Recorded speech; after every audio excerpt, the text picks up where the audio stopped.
이 시간 함께 나눌 하나님의 말씀은 로마서 8장 1절로부터 4절까지의 말씀입니다. 신약성경 249페이지 로마서 8장 1절로부터 4절까지. 그러므로 이제 그리스도 예수 안에 있는 자에게는 결코 정죄함이 없나니 이는 그리스도 예수 안에 있는 생명의 성령의 법이 죄와 사망의 법에서 너를 해방하였습니다.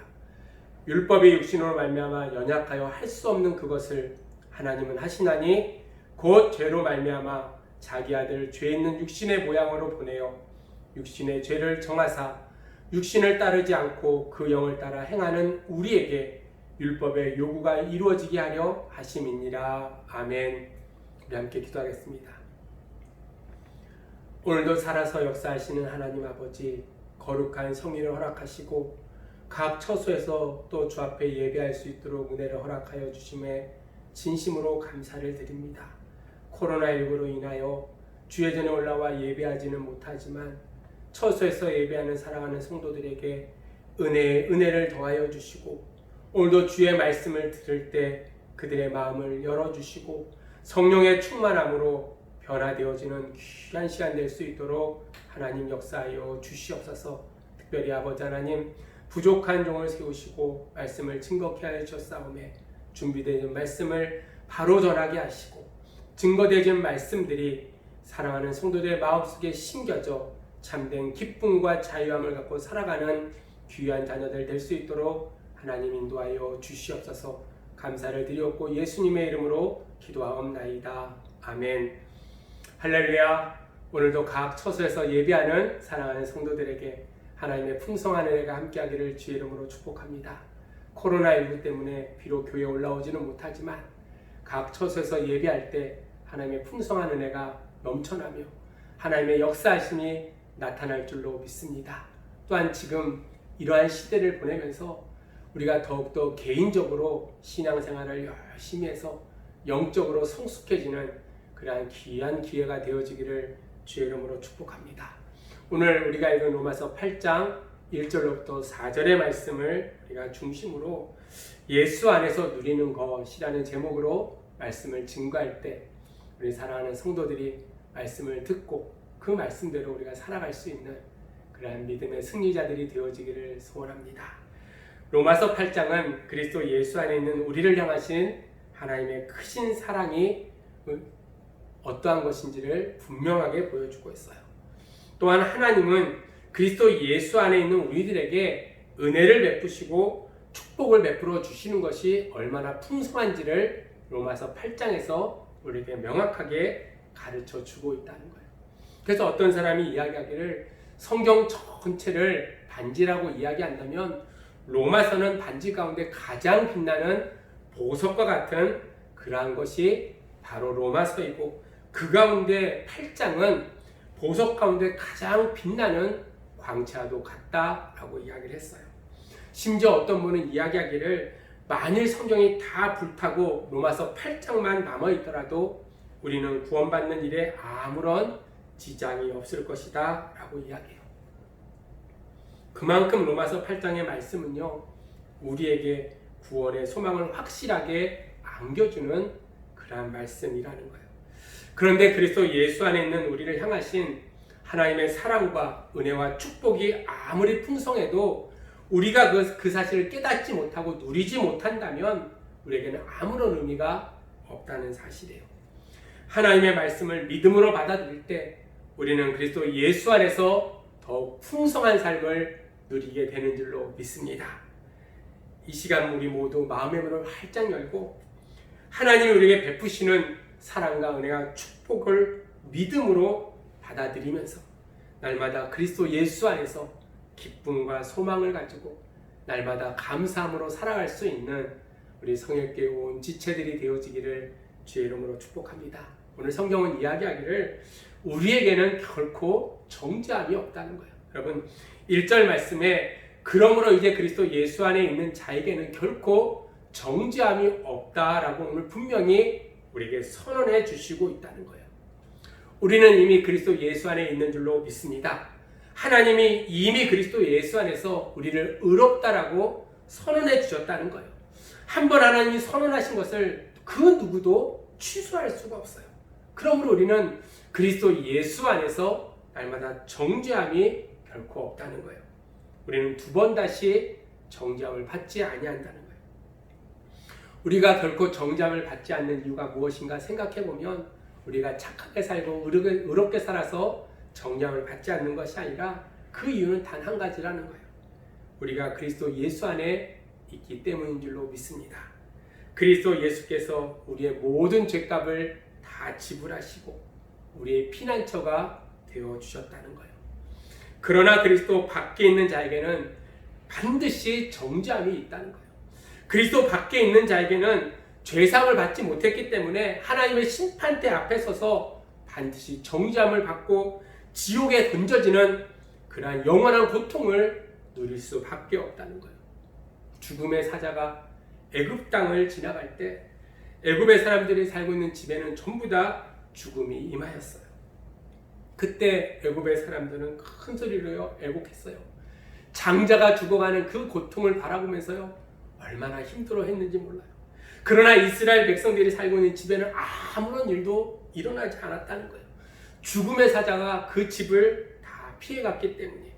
왜 죽음의 사자가 이스라엘 백성의 집을 다 건너갔느냐 보면 그 집에 어린 양의 피가 칠해져 있기 때문이라는 거예요.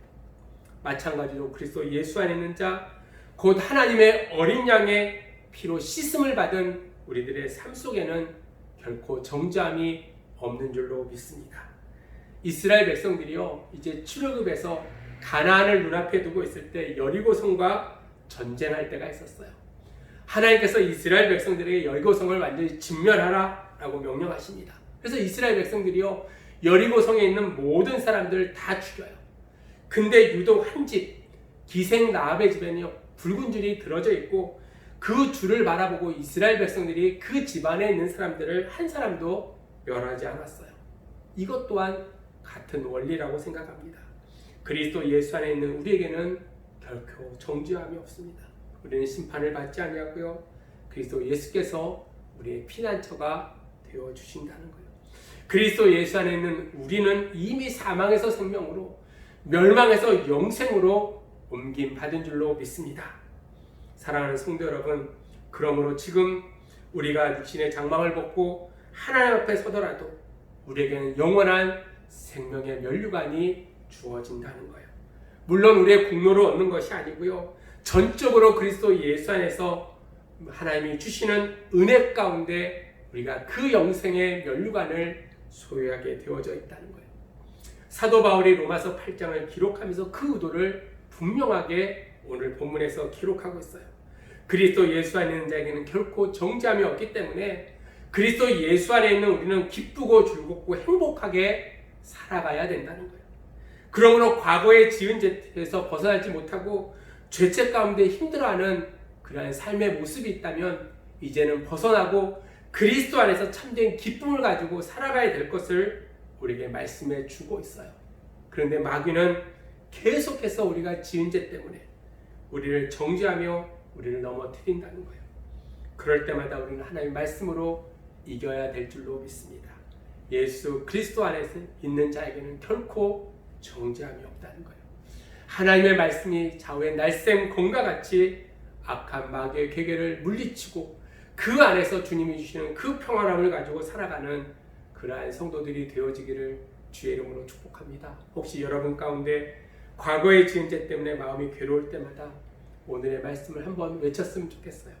그리스도 예수 안에 있는 자에게는 결코 정죄함이 없는, 이런 믿으시면 아멘하기 바랍니다. 예수 그리스도 안에 있는 자에게는 결코 정죄함이 없다는 거예요. 하나님의 살아있고 활력있는 말씀에 악한 마귀는 썩 물러가게 되어진다는 거예요. 사랑하는 성도 여러분, 과거의 죄에 얽매여 정죄감에 빠져 괴로워하지 않기를 소원합니다. 그것은 하나님이 원하시는 바가 결코 아니라는 거예요. 하나님이 주신 날들을 하루하루 그리스도 예수 안에서 기쁘고 즐겁게 또한 감사하며 복되게 살아가는 저와 여러분들이 되어지기를 주의 이름으로 축복합니다. 또한 우리는 죄와 사망의 법에서 해방되어졌다는 거예요. 2절에 보니까 이는 그리스도 예수 안에 있는 생명의 성령의 법이 죄와 사망의 법에서 너를 해방하였음이니라 라고 분명히 말씀해 주고 있어요. 여기에는 두 가지 법이 있습니다. 생명의 성령의 법과 죄와 사망의 법, 이 두 가지가 있어요. 또한 로마서 6장 14절에 보면 은혜와 법으로 대비되어져 있어요. 로마서 7장 6절에 보면 영의 새로운 것과 율법 조문의 묵은 것이라고 이렇게 서로 대조해 놓고 있다는 거예요. 이 세 가지가 다 똑같은 그런 내용이에요. 과거에 우리가 그리스도 예수 밖에 있을 때는요, 법 아래에 있었어요. 그때는 우리가 율법의 조문에 묶은 것으로 날마다 그것을 섬기며 우리는 살아갔다는 거예요. 법대로 살지 못해 벌을 받지 않을까 두려워 떨며 우리는 마지 못하는 마음으로 우리는 섬겼다는 거예요. 또한 과거에 우리가 그리스도 예수 밖에 있을 때에는요, 우리는 죄와 사망의 법 안에 날마다 매여 있었어요. 그때는 우리는 정죄함을 받을 수밖에 없는 그러한 처지였다는 거예요. 아무리 발부름 쳐도요, 율법을 100% 지킬 수 있는 사람이 아무도 없기에 우리는 죄와 사망의 법에 날마다 얽매여 살아가는 불쌍한 인생이었다는 거예요. 그러나 이제는 달라진 줄로 믿습니다. 이제 우리는 그리스도 예수 안에 살아가고 있다는 거예요. 우리는 예수 그리스도 안에 날마다 살아가고 있어요. 더 이상 죄와 사망의 법 아래 있지 아니하고 우리는 하나님의 은혜 안에 살아가고 있어요. 우리는 율법에 따라 정죄함을 받지 아니하고 하나님의 은혜에 따라 하나님 앞에서 의롭게 되어졌다는 거예요.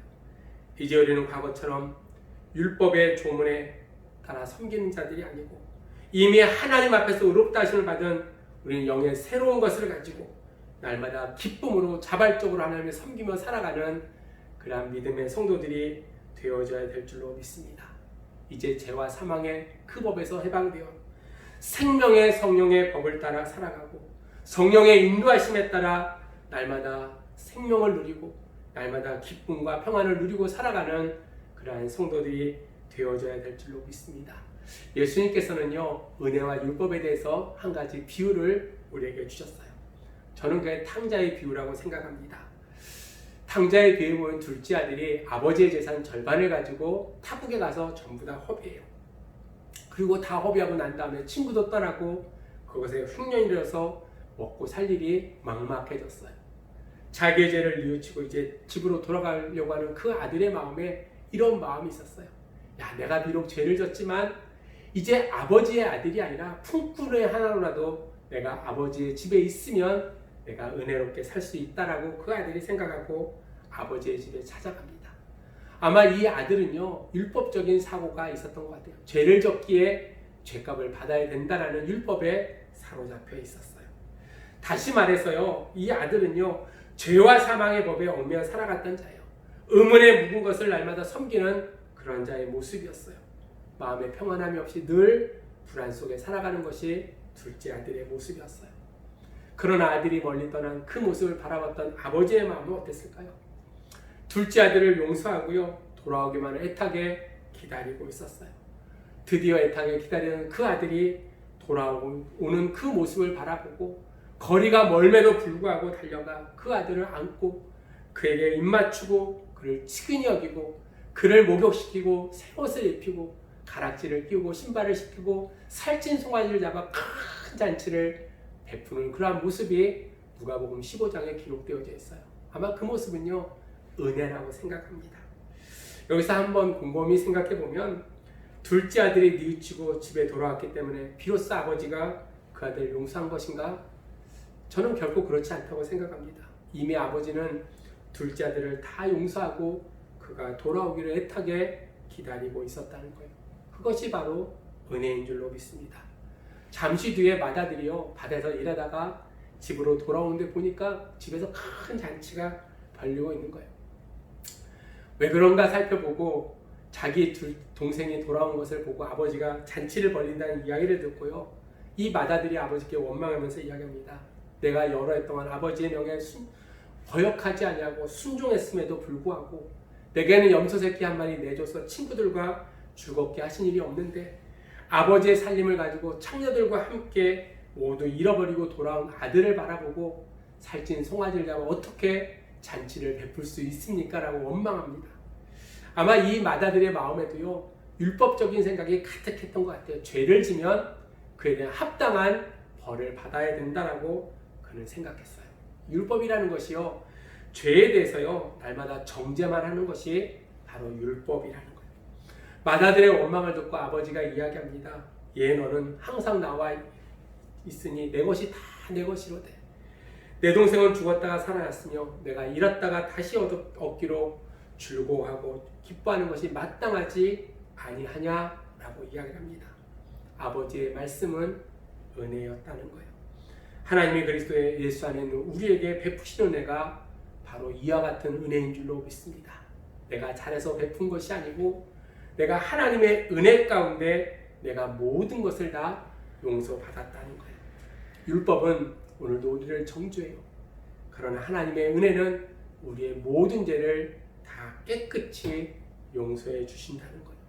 두 번 다시 생각하지 아니하시고 날마다 하나님의 은혜 가운데 우리를 인도해 주신다는 거예요. 다윗 왕이라는 왕이 있습니다. 그의 충복 우리아의 아내 밧세바를 이 왕이 취했어요. 간음죄를 저질렀어요. 그것이 들통날까봐 우리아를 최전선에 내보내서 그를 죽게 하는 자리에 놓이게 했어요. 다윗은 간음죄뿐만 아니라 그는 살인죄도 저질렀어요. 분명히 큰 죄예요. 근데 이 다윗 왕에게 나단 선지자가 와서 책망하는 그 소리를 듣고 그가 자기의 죄를 깨닫고 하나님 앞에서 철저하게 그가 회개합니다. 그 눈물로 자기의 침상을 적시기까지 그는 두 손을 들고 철저하게 자기의 죄를 하나님 앞에 회개했어요. 다윗 왕이 자기 죄를 회개할 때 하나님은 그 죄를 용서해 주셨다는 거예요. 하나님은 다윗의 왕을 깨끗하게 용서해 주시고 두 번 다시 기억하지 않으셨어요. 하나님은 다윗 왕에게 많은 복을 주셔서 그로 하여금 이스라엘의 성군이라고 칭송받는 위대한 왕으로 그를 만들어 주셨어요. 또한 다윗의 뒤를 이어서 솔로몬이 이스라엘 왕이 됩니다.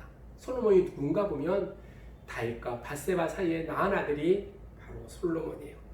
그렇지만 하나님은 솔로몬에게 왕위를 있게 하시고 그에게 성전을 짓게 하시고 그 모든 것이 다 하나님의 은혜라는 거예요. 사랑하는 성도 여러분, 그리스도 예수 안에 있는 우리는 더 이상 법 아래 있지 아니하고 하나님의 은혜 안에 있는 줄로 믿습니다. 하나님의 은혜 안에 우리가 살아간다는 거예요. 내가 잘나서 사는 것이 아니고요. 하나님의 은혜 가운데 생명의 성령의 법을 따라 우리는 살아가고 있다는 거예요. 그래서 하나님은 우리가 과거에 지은 죄, 현재 짓고 있는 죄, 미래에 지은 죄를 이미 다 하시고 다 용서하시고 우리를 하나님의 자녀로 불러주셨다는 거예요. 지금도 악한 마귀는 우리를 정죄하고 우리를 넘어뜨리려고 해요.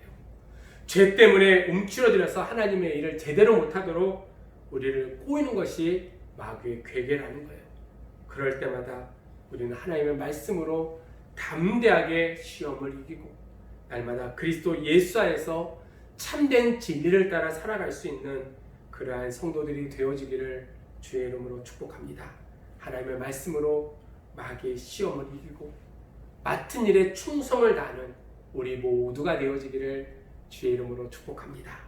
마지막으로 우리에게 율법의 요구가 이루어졌다는 거예요.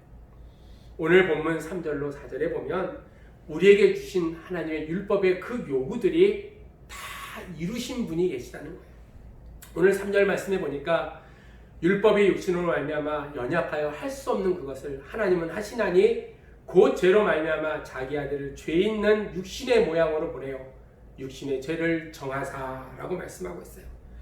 율법이 육신으로 말미암아 연약하여 할 수 없는 그것을, 율법이 할 수 없는 일이 있다는 것을 분명히 우리에게 말씀하고 있어요. 그것이 무엇이냐면 우리를 의롭게 만드는 거예요. 여러분, 율법은요 죄가 무엇인지를 분명하게 보여주긴 하지만 그 죄의 문제를 결코 해결할 수 없는 것이 율법이라는 거예요. 그래서 로마서 7장 12절 말씀에 보면 하나님이 우리에게 주신 율법을 통해서 우리를 하나님의 자녀로 만들어가는 과정을 우리 겪게 하지만 결코 그 율법을 통해서 우리를 의롭게 하지 못함을 우리에게 분명히 말씀해 주고 있어요. 왜 율법은 우리를 의롭게 하지 못하는가 생각해 보면 오늘 말씀처럼 율법이 육신으로 말미암아 연약하여 할 수 없는 그것이라고 분명히 말씀하고 있어요. 육신으로 말미암아 연약하여 할 수 없는 우리에게 문제가 분명히 있다는 거예요. 우리는 육신이 연약해서 율법에 있는 그 계명들을 다 지킬 수가 없다는 거예요. 그것은 하나님이 하시나니라고 오늘 말씀하고 있어요. 율법이 육신으로 말미암아 연약하여 할 수 없는 그것을 곧 우리를 의롭게 하는 그 일을 누가 하시냐면 하나님께서 이루어 주신다는 거예요. 그래서 오늘 본문에 이어서 율법이 육신으로 말미암아 연약하여 할 수 없는 그것을 하나님이 하시는 방법을 우리에게 말씀해 주고 있어요. 3절 하반절에 보니까 자기 아들을 죄 있는 육신의 모양으로 보내요. 육신의 죄를 정하사라고 말씀하고 있어요. 우리는 육신이 연약하기 때문에요. 율법은 우리를 의롭게 만들 수가 없어요. 그 사실을 아시고 하나님께서 독생자 예수 그리스도를 보내주셨다는 거예요. 하나님은 근본, 하나님은 예수 그리스도를 통하여 우리를 구원해 주셨어요. 예수님은 근본 하나님의 본체시고 다시 말해서 예수님이 곧 하나님이 되어주신다는 거예요. 그러므로 예수님은 죄와는 전혀 상관이 없는 그러한 분이세요. 그러나 하나님은 예수님을 죄 있는 육신의 모양으로 사람으로 이 땅에 보내시고 예수님이 육신의 그 죄를 전부 다 정하셔서 그 죄를 다 감당하시고 십자가의 죽으심으로 말미암아 그를 믿는 자들을 의롭게 하시는 은혜를 우리에게 베풀어 주셨다는 거예요. 오늘 4절 말씀에 육신을 따르지 않고 그 영을 따라 행하는 우리에게 율법의 요구가 이루어지게 하려 하심이니라 라고 말씀하고 있어요. 우리에게 율법의 요구가 이루어지게 하려 하심이니라. 여러분, 하나님은 우리를 대신해서 그 아들 예수 그리스도를 십자가에 못 박히심으로 우리에게 율법의 요구가 이루어지게 만드셨다는 거예요. 그러므로 예수님은 십자가 위에서 다 이루었다라고 그는 선언하시고 그는 돌아가셨다는 거예요. 예수님은 우리를 대신해서 율법의 요구에 온전히 이루시고 성취해 주셨어요.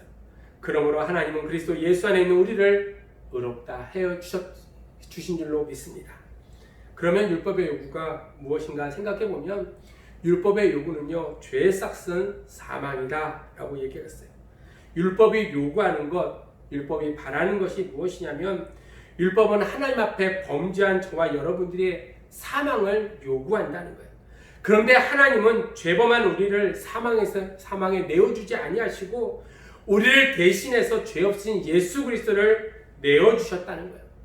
그러니 그 율법으로 말미암아 우리가 정죄함을 받았지만 그리스도 예수 안에서 우리는 날마다 의롭게 되어졌다는 거예요. 사랑하는 성도 여러분, 이것이 바로 우리를 향하신 하나님의 사랑인 줄로 믿습니다. 그러니 그 크신 하나님의 사랑을 어찌다 우리가 형용할 수가 있겠어요. 우리에게는 결코 정죄함이 없다는 거예요. 우리가 아무렇게나 살아도 된다는 그러한 의미가 결코 아니에요. 여러분, 우리는 이미 심판에서 생명으로 옮겨졌기 때문에 육신을 따라서 살아도 아무런 상관이 없다라고 우리는 그렇게 이야기하고 살면 결코 안 된다는 거예요. 여러분, 혹시 그렇게 생각하고 내가 예수 안에 살기 때문에 정죄함을 받지 않기 때문에 어떠한 죄도 져도 된다라고 생각하는 분이 있다면 로마서를 다시 한번 천천히 읽어봐야 된다는 거예요. 로마서 6장 1절로 2절 말씀에 그런즉 우리가 무슨 말을 하리요? 은혜를 더하게 하려고 죄에 거하겠느냐? 그럴 수 없느니라. 죄에 대하여 죽은 우리가 어찌 그 가운데 더 살리요? 여러분, 이 말이 무슨 말이냐면요, 하나님의 은혜를 더 많이 누리려고 우리가 더 많은 죄를 짓는 것이 온당하느냐? 그렇지 않다는 거예요. 여러분, 죄에 대해서 죽은 자는요 결코 죄를 가까이 할 수 없는 그러한 삶을 살아가야 된다라고 오늘 우리에게 말씀해 주고 있다는 거예요. 하나님이 우리를 은혜 아래 있게 하신 것은 죄와 상관없는 자가 되게 하려 하심이라는 거예요. 그런데 어떻게 우리가 계속해서 죄를 지으며 살 수 있겠어요? 이건 논리적으로 맞지 않는다는 거예요. 하나님은 죄에서 떠나라고 우리를 은혜 아래 살게 하셨어요. 그러므로 우리가 하나님의 은혜 안에 살고 있다면 마음대로 죄를 지면서 살면 결코 안 된다는 거예요.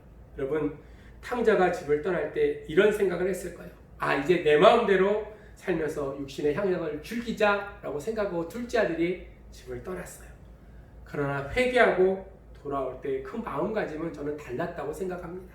여러분, 앞에서 얘기했듯이 아버지의 아들이 아니라 품꾼의 하나라도 내가 살겠다라는 절박함으로 그가 돌아왔어요. 이제는 아버지의 말씀에 순종해서 내 뜻이 아닌 아버지의 뜻대로 살겠다라고 그러한 마음으로 둘째 아들이 돌아왔을 거예요. 마찬가지로 우리가 과거에 그리스도 밖에 있을 때와 지금 그리스도 예수 안에 있을 때의 삶의 자세가 분명하게 달라져야 된다는 거예요. 오늘 본문 4절 전반부 말씀처럼 우리는 육신을 따르지 않고 그 영 곧 성령의 인도하심을 받으면서 살아가는 것이 마땅하다는 거예요. 사랑하는 성도 여러분, 그러므로 이제 그리스도 예수 안에 있는 자에게는 결코 정죄함이 없습니다. 이는 그리스도 예수 안에 있는 생명의 성령의 법이 죄와 사망의 법에서 우리를 해방해 주셨기 때문이라는 거예요. 이 시간 우리 모두 죄책감에서 벗어나기를 주의 이름으로 소원합니다. 또한 하나님이 어떻게 해서 그리스도 예수 안에 있는 우리를 의롭게 하셨는지를 우리 날마다 기억하며 우리는 은혜 가운데 살아가야 된다는 거예요. 하나님의 놀라우신 그 사랑, 곧 아버지를 버리시기까지 우리에게 베푸신 그 은혜를 생각하면서 이제는 성령을 따라 행하는 삶을 살아가는 저와 여러분이 되어지기를 주의 이름으로 축복합니다. 하나님이 우리를 의롭게 해주셨기 때문에 우리 모두 이제부터는 의롭게 살 각오를 가지고 우리는 살아가야 돼요. 우리의 몸과 마음을 불의의 병기가 아니라 의의 병기로 하나님께 드려야 된다는 거예요. 그리함으로 하나님을 기쁘시게 하고 하나님께 영광을 돌리는 우리 모두가 되어지기를 주의 이름으로 축복합니다. 사랑하는 귀한 성도 여러분, 오늘 이 아침에 우리가 로마서 말씀을 우리가 함께 묵상하면서 예수 안에서 누릴 수 있는 것, 여러분, 우리에겐 결코 정죄함이 없다는 거예요. 생명의 성령의 법 안에 우리는 살아가고 있다는 거예요. 이제는 다시는 하나님의 그 은혜를 기억하며 은혜 가운데 날마다 승리의 삶을 살아갈 수 있는 저와 여러분이 되어지기를 주의 이름으로 축복합니다. 기도하겠습니다. 사랑의 하나님 아버지, 은혜를 감사합니다. 오늘도 저희들을 지키시고 사랑하여 주시고 주 앞에 예배하며 말씀 앞에 살아갈 수 있도록 은혜를 허락하여 주심에 진심으로 감사를 드립니다. 영원히 죽을 수밖에 없는 저희를 구원하시고 자녀 삼아주신 그 은혜를 생각하며 날마다 하나님의 뜻대로 살아가는 믿음의 자녀들이 될 수 있도록 하나님 인도하여 주시옵소서. 특별히 나라와 민족을 위해서 기도합니다. 참으로 어려운 가운데 놓여있는 이 나라 이 민족을 긍휼히 여겨주시고 하나님의 공의만이 하나님의 뜻만이 이 땅 가운데 이루어질 수 있도록 하나님 역사하여 주시고 아버지 하나님, 코로나가 속히 종식되어져서 온 성도들이 기쁨으로 주의 전에 올라와 예배하는 믿음의 자녀들이 될 수 있도록 하나님 역사하여 주시옵소서. 육신의 질병으로 고통당하는 자들에게 은혜를 베풀어 주시고 성령 안에 살아갈 수 있도록 역사하여 주시며 가정 경제를 하나님 지켜주셔서 어려움 당하지 아니하고 잘 이겨낼 수 있도록 하나님 은혜 허락하여 주시고 이 시대에 더욱더 믿음을 가지고 살아가는 귀한 자녀들이 될 수 있도록 하나님 역사하여 주시옵소서. 특별히 아버지 하나님, 시험을 앞에 두고 준비하고 있는 사랑하는 자녀들이 있습니다. 지혜 총명 허락하시고 그 앞길을 열어주셔서 시온의 대로가 열려지는 놀라운 역사가 나타날 수 있도록 하나님 축복하여 주시옵소서. 영광 받아줄 줄 믿사옵고 예수 그리스도의 이름으로 감사하며 기도드리옵나이다. 아멘. 광고하겠습니다. 오늘도 예배 자리에 나온 모든 성도들에게 하나님의 은혜가 함께하기를 소원합니다. 계속해서 코로나 때문에 주의 전에 올라오지 못하고 있습니다.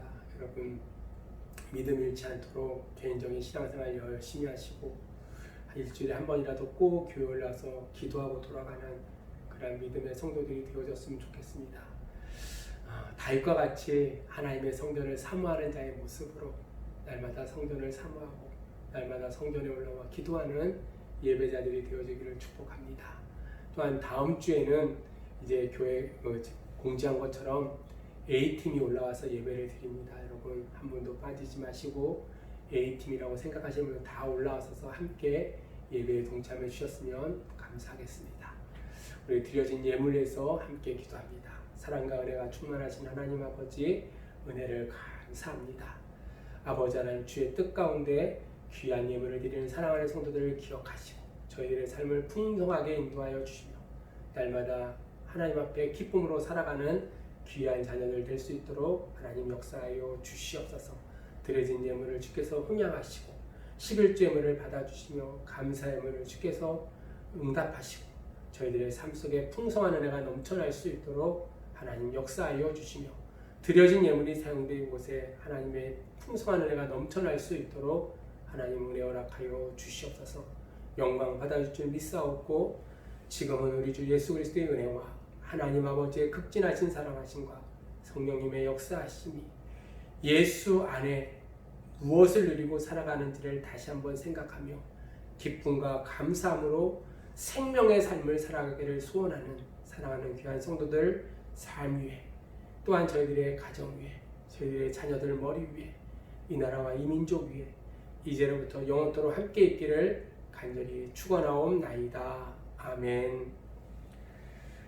예배를 마쳤습니다. 한 주간도 믿음 안에 승리하는 온 교우들 되어지기를 주의 이름으로 소원합니다.